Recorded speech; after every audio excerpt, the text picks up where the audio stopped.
Agar sizda bank kartasi, telefon raqami, Telegram akkaunti yoki onlayn to'lov ilovalari bo'lsa, bu video sizga bevosita tegishli. Men bugun juda muhim mavzuni tushunaman. Firibgarlar qanday qilib oddiy odamlarning pulini, shaxsiy ma'lumotlarini va hatto nomiga kredit olish imkoniyatini qo'lga kiritmoqda. Bu gap faqat men ehtiyotkorman, menga bo'lmaydi degan odamlarga ham tegishli. Chunki hozirgi firibgarliklar avvalgidek qo'pol va sodda emas. Ular psixologiya, texnologiya va shoshiltirish usullaridan foydalanadi. Videoni oxirigacha ko'ring. Chunki men sizga kimlar xavf ostida ekanini, qanday belgilarni ko'rishingiz kerakligini va muammo bo'lsa aynan nima qilish kerakligini bosqichma-bosqich aytib beraman. Hozirning o'zida kanalga obuna bo'ling va videoga like bosing. Chunki bunday ma'lumotlar bir kun sizning yoki yaqinlaringizning pulini saqlab qolishi mumkin. Oldin firibgarlik ko'proq oddiy sxemalardan iborat edi. Masalan, odamga qo'ng'iroq qilib, siz yutuq yutdingiz, kartangiz bloklanadi, qarindoshingiz avariyaga tushdi deyishardi. Ko'pchilik bunday gaplarga asta-sekin o'rganib qoldi. Bank ham, to'lov tizimlari ham, mobil operatorlar ham odamlarga SMS kodni hech kimga aytmang deb ko'p marta ogohlantirdi. Lekin hozir vaziyat o'zgardi. Firibgarlar endi faqat kod so'ramaydi. Ular sizni o'zingiz kodni kiritishga majbur qiladi. Soxta havolalar yuboradi, tanishlaringiz nomidan yozadi, sun'iy shoshilinch vaziyat yaratadi. Ba'zan esa siz haqingizda oldindan ma'lumot yig'ib, juda ishonchli gapiradi. Men ekspert sifatida ko'p hollarda bir narsani ko'raman. Odamlar firibgarlikka aqlsizligi uchun emas, balki vaziyatni tekshirishga ulgurmagani uchun tushadi. Masalan, odam ishda bo'ladi, telefon jiringlaydi, bank xavfsizlik bo'limidanmiz. Kartangizdan 2 million so'm yechilmoqchi deyishadi. Odam qo'rqadi. Shu paytda miyadagi asosiy savol bu rostmi emas. Pulimni qanday saqlayman bo'lib qoladi. Firibgarlar aynan shu lahzani kutadi. Ular sizga tinch o'ylashga vaqt bermaydi. Hozir aytmasangiz kech bo'ladi. Hozir tasdiqlamasangiz pul ketadi. Telefonni qo'ymang degan gaplar shuning uchun ishlatiladi.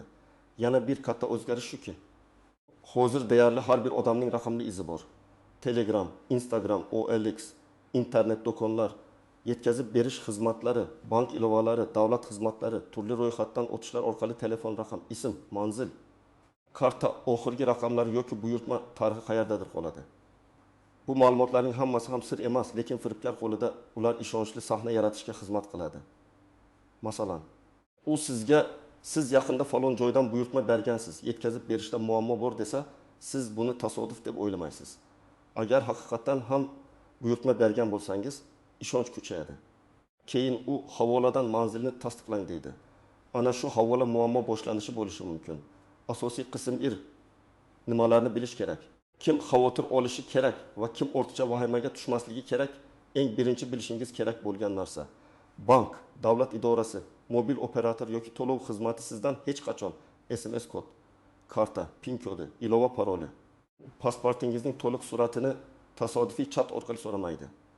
Agar kimdir o'zini xavfsizlik xodimi, operator, prokuratura, bank tekshiruvchisi deb tanishtirib, sizni ma'lumot berishga undasa, bu juda kuchli xavf belgisi.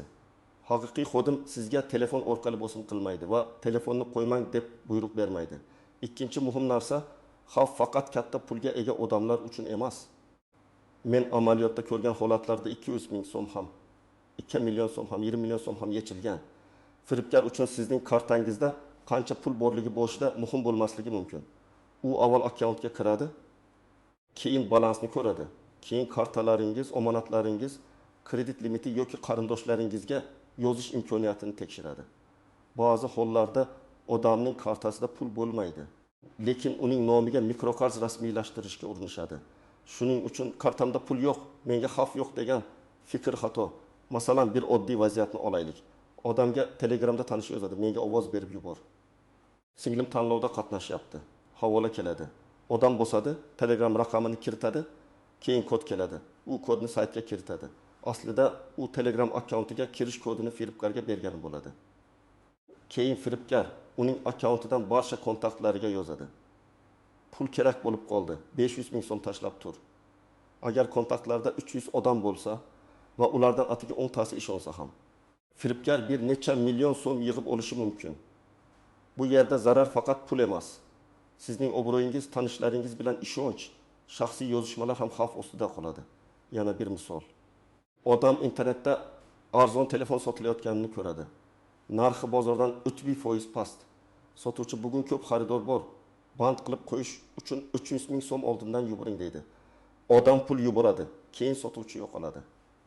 Ko'pchilik men bunday qilmayman deydi. Lekin vaziyat shoshilinch bo'lsa, narx juda foydali ko'rinsa, odam o'zini oqlay boshlaydi. Faqat 300 ming ehtimol rost bo'lsa kerak. Shuncha odam olgan ekan degan fikrlar paydo bo'ladi. Firibgarlikning kuchi ham shunda, u odamning ochko'zligini emas, ko'pincha imkoniyatni boy berib qo'yish qo'rquvini ishlatadi. Yana bir keng tarqalgan holat. Kuryer xizmati yoki pochta nomidan SMS keladi. Unda jo'natmangiz yetib keldi. Bosh to'lovi 12 ming so'm yoki manzilni tasdiqlang deyiladi. Odam havolaga kiradi, karta ma'lumotlarini kiritadi. U 12 ming so'm to'layapman deb o'ylaydi. Lekin aslida kartani firibgar saytiga bog'lab beradi. Ba'zan birinchi yechim kichik bo'ladi. Masalan, 10 ming yoki 15 ming so'm. Keyin esa karta ma'lumotlari bilan yana to'lovlar qilinadi. Ayrim hollarda karta internet to'lovlariga ochiq bo'lsa, SMS tasdiqsiz ham yechim bo'lishi mumkin. Kimlar ko'proq xavotir olishi kerak? Birinchi navbatda yosh katta ota-onalar, texnologiyani yaxshi tushunmaydigan odamlar, ko'p onlayn savdo qiladiganlar, Telegramda juda faol bo'lganlar, bir nechta bank ilovasidan foydalanadiganlar, doimiy ravishda havolalar orqali to'lov qiladiganlar. Lekin men alohida aytaman, yoshlar ham xavfdan tashqarida emas. Yoshlar ko'pincha men hammasini bilaman deb o'ylaydi va aynan shu ishonch tufayli tekshirmay bosadi. Firibgar uchun eng qulay odam bu qo'rqoq odam emas, o'zini haddan tashqari ishonchli his qiladigan odam hamon bo'lishi mumkin. Kimlar ortiqcha vahimaga tushmasligi kerak? Agar siz SMS kodlarini hech kimga bermasangiz, havolalarni tekshirmasdan bosmasangiz, bank ilovangizda 2 bosqichli himoya yo'qilgan bo'lsa, kartangiz internet to'lovlariga cheklangan bo'lsa, shubhali qo'ng'iroqda telefonni qo'yib, rasmiy raqamga o'zingiz qayta qo'ng'iroq qilsangiz, xavf ancha kamayadi. Lekin ancha kamayadi degani butunlay yo'qoladi degani emas.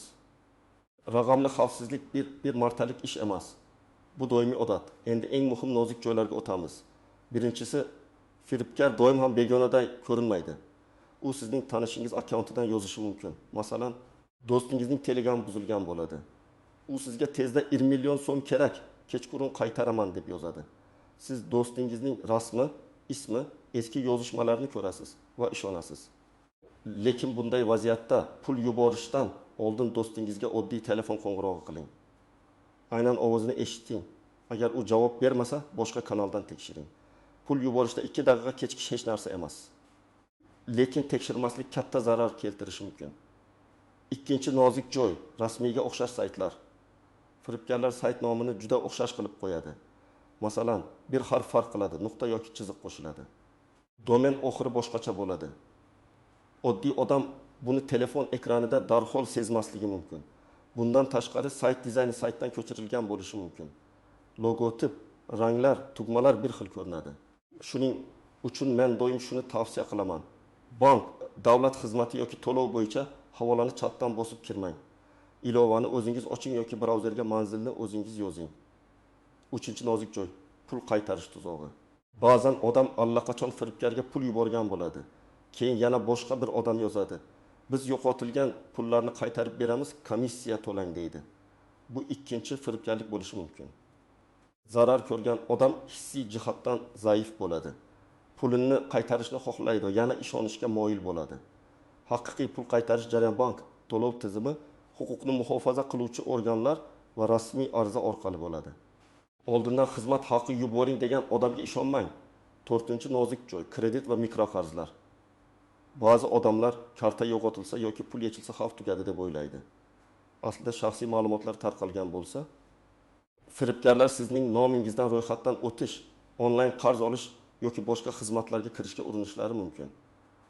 Ayniqsa pasport surati, selfie, telefon raqam, SMS kod birga qo'lga tushsa, xavf kuchayadi. Shuning uchun pasportni har joyga yubormang. Ishga qabul qilamiz. Pasportingizni yuboring. Sovrin olish uchun hujjat kerak. Akkauntni tasdiqlash uchun selfie yuboring degan xabarlarga ehtiyot bo'ling. 5-nozik joy. Telefon ekranini ulashish. Firibgarlar ba'zida ilovani o'rnatib bering, men yordam beraman deb masofadan boshqarish dasturlarini o'rnatishni so'raydi. Bunday dasturlar aslida foydali bo'lishi mumkin, masalan texnik yordamda. Lekin notanish odamga telefon ekraningizni ko'rsatish yoki boshqarish huquqini berish juda xavfli. U bank ilovangizni, SMS kodlaringizni, shaxsiy fayllaringizni ko'rishi mumkin. Agar kimdir sizdan AnyDesk, TeamViewer yoki shunga o'xshash dastur o'rnatishni so'rasa va bu odamni shaxsan tanimasangiz, darhol to'xtang. 6-nozik joy, qo'ng'iroq qilayotgan raqamga ishonish. Ba'zan telefon ekranida bankka o'xshash raqam chiqishi mumkin. Texnik jihatdan raqamni niqoblash yoki sizni noto'g'ri ishonchga olib keladigan usullar bor. Shuning uchun ekranda bank raqami chiqdi, demak rost degan xulosa xavfli. To'g'ri yo'l bitta. Suhbatni tugating. Bank kartangiz orqasidagi yoki rasmiy saytdagi raqamga o'zingiz qo'ng'iroq qiling. Shunda siz kim bilan gaplashayotganingizni nazorat qilasiz. Endi aniq qadamlarni aytaman. Birinchi qadam. Barcha muhim akkauntlaringizda 2 bosqichli himoyani yoqing. Telegramda parol qo'ying, faqat SMS kodga tayanmang. Elektron pochtangizda ham 2 bosqichli tasdiqlash bo'lsin, chunki ko'p akkauntlar aynan pochta orqali tiklanadi. Agar pochta buzilsa, boshqa xizmatlaringiz ham xavf ostida qoladi. Ikkinchi qadam, bank kartangiz sozlamalarini tekshiring. Internet to'lovlari uchun alohida karta ishlating. Asosiy pulingiz turgan kartani har joyda ishlatmang. Agar ilovada limit qo'yish imkoniyati bo'lsa, kunlik limit qo'ying. Masalan, kundalik xarajat uchun 300 ming yoki 500 ming so'mlik limit yetarli bo'lsa, kartani 10 million so'mlik ochiq limit bilan yuritmang. Bu noqulay ko'rinishi mumkin, lekin bir marta firibgarlikka uchragandan keyin bu oddiy ehtiyot chorasi ekanini tushunasiz. Uchinchi qadam, oilangiz bilan kelishilgan qoida yarating. Masalan, telefon orqali hech kimga kod aytilmaydi, pul so'ralsa, albatta ovozli qo'ng'iroq qilinadi. Pasport surati hech kimga yuborilmaydi, shubhali havola bosilmaydi. Bu qoidalarni ota-onangizga, turmush o'rtog'ingizga, farzandlaringizga tushuntiring. Men ko'p holatda shuni ko'raman, bitta odam xavfsizlikni yaxshi biladi, lekin oiladagi boshqa nimagani tushuntiradi. Firibgarlar eng zaif bo'g'inni qidiradi. 4-qadam. Shubhali qo'ng'iroqda nima deyishni oldindan biling. Masalan, kimdir bankdamiz desa, siz shunday deyishingiz mumkin. Rahmat, men rasmiy raqamga o'zim qo'ng'iroq qilaman. Keyin telefonni qo'ying. U sizni qo'rqitsa ham, urishsa ham, kech bo'ladi desa ham, suhbatni davom ettirmang. Haqiqiy bank xodimi bunday javobdan qo'rqmaydi. Firibgar esa aynan sizni liniyada ushlab turishni xohlaydi. 5-qadam. Agar allaqachon kod bergan bo'lsangiz yoki shubhali havolaga karta ma'lumotini kiritgan bo'lsangiz, vaqtni yo'qotmang. Darhol bank ilovasiga kiring va kartani bloklang. Agar ilovaga kira olmasangiz, bankning rasmiy raqamiga qo'ng'iroq qiling. Keyin parollarni almashtiring. Telegram yoki boshqa messenjerda begona qurilmalar ulangan-ulanmaganini tekshiring.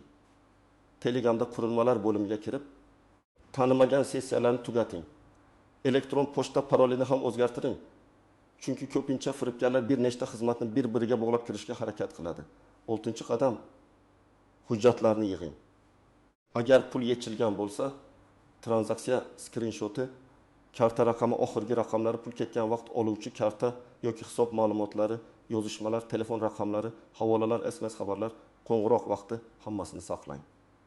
Hech narsani o'chirib tashlamang. Ba'zan odam jahli chiqib chatni o'chiradi, lekin keyin dalil yetishmaydi. Sizning vazifangiz dalillarni iloji boricha to'liq saqlash. 7-qadam, bankka yozma murojaat qiling. Faqat telefon qilib qo'yish yetarli bo'lmasligi mumkin. Ilova, filial yoki rasmiy kanal orqali murojaat qoldiring. Murojaatda aniq yozing. Qachon, qancha pul, qaysi karta yoki hisobdan, qanday sharoitda yechildi. Siz kartani qachon blokladingiz, firibgar bilan qanday aloqa bo'ldi? Agar imkon bo'lsa, operatsiyani bahsli deb ko'rib chiqishingizni so'rayman degan mazmunda yozing. Bank har bir holatda pulni qaytaradi deb va'da qilib bo'lmaydi, lekin tezkor murojaat imkoniyatini oshiradi. 8-qadam, huquqni muhofaza qiluvchi organlarga murojaat qiling. Arizada voqeani aniq va hissiyotsiz yozing. Meni aldashdi deb umumiy yozish yetarli emas. Qaysi raqamdan qo'ng'iroq bo'ldi? Qaysi havola keldi? Qaysi kartaga pul ketdi? Nechada bo'ldi? Qancha summa? Qaysi bank? Qaysi ilova? Hammasini ketma-ket yozing. Dalillarni ilova qiling. Agar bir nechta odam zarar ko'rgan bo'lsa, har biri alohida murojaat qilgani yaxshi. Chunki ko'p murojaat bitta sxemani aniqlashga yordam beradi. 9-qadam yaqinlaringizni darhol ogohlantiring.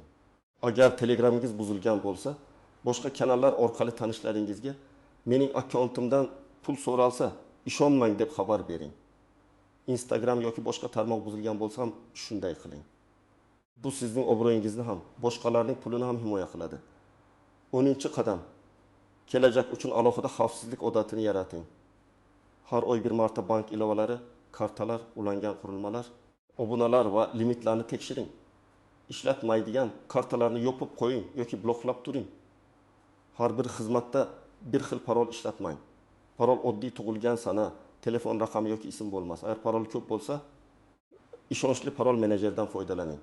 Bu murakkab tuyulishi mumkin, lekin telefoningizda barcha pulingiz, hujjatlaringiz va shaxsiy hayotingiz turgan davrda bu oddiy gigiyena hisoblanadi. Bugungi asosiy fikr shuki. Firibgarlar avvalgidan ancha aqlli, tezkor va ishonchli ko'rinadigan bo'lib qoldi. Ular sizdan faqat pul emas, akkaunt, shaxsiy ma'lumot, hujjat va tanishlaringizga kirish imkoniyatini ham olishga urinadi. SMS kodni bermaslik, havolani tekshirish, shubhali qo'ng'iroqda suhbatni tugatish, kartaga limit qo'yish, 2 bosqichli himoyani yo'qish va dalillarni saqlash sizni juda ko'p xavfdan himoya qiladi. Men sizdan bitta narsani so'rayman. Bu videoni faqat o'zingiz uchun ko'rmang. Ota-onangizga, yaqinlaringizga, texnologiyani yaxshi tushunmaydigan tanishlaringizga ham tushuntiring. Kommentariyada yozing. Sizga yoki tanishlaringizga shunday qo'ng'iroq, havola yoki pul so'rash holati bo'lganmi? Tajribangiz boshqalarga yordam berishi mumkin. Videoga like bosing, kanalga obuna bo'ling va keyingi videolarda men yana shunday muhim, amaliy va hayotda kerak bo'ladigan mavzularni sodda tilda tushuntirib boraman.